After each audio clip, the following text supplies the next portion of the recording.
ఇటువంటి విషయాలు మాట్లాడినప్పుడు చాలా భావోద్రేకంగా అంటే ఎమోషనల్గా అనిపిస్తుంది నాకు. ఎందుకనంటే నేను పెరిగిన గ్రామాలేనా ఇవి, మన సంస్కృతి ఎందుకు ఇలా తగలడిపోతుంది అని బాధపడే వాళ్ళల్లో నేను ఒకడిని. ఈ మధ్యన ఒక గ్రామం వెళ్తే మాకు ఒక శాంతి రథం కావాలండి అని అడిగాడు ఒక ఆయన. అంటే ఎవరన్నా కాలం చేస్తే తీసుకెళ్ళడానికి ఒక రథం.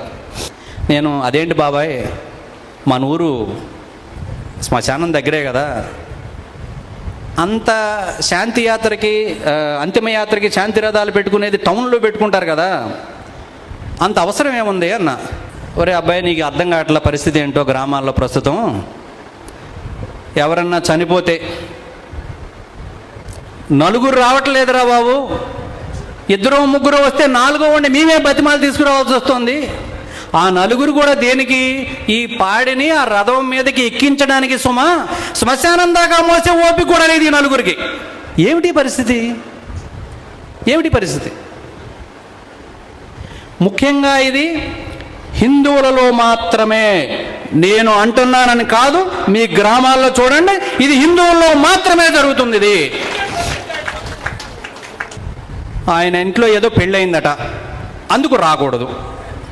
ఈయన ఇల్లు కట్టుకోవడానికి శంకుస్థాపన చేశాడట, రాకూడదు. ఎవడండి చెప్పింది ఇవి?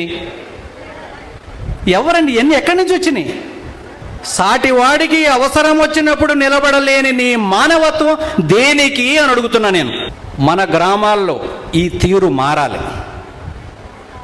ఎలాగూ మనకున్నదాన్ని పిల్లల్ని ఆస్తులు అమ్మి ఒకడిని అమెరికా, ఒకడిని ఆస్ట్రేలియా, ఎక్కడికో చోట పంపించి వాళ్ళ గురించి మనం చెప్పుకుంటూ, వాళ్ళ ఫోటోలు స్నేహితులు చూపించుకుంటూ కాలం గడిపేస్తున్నాం మనం.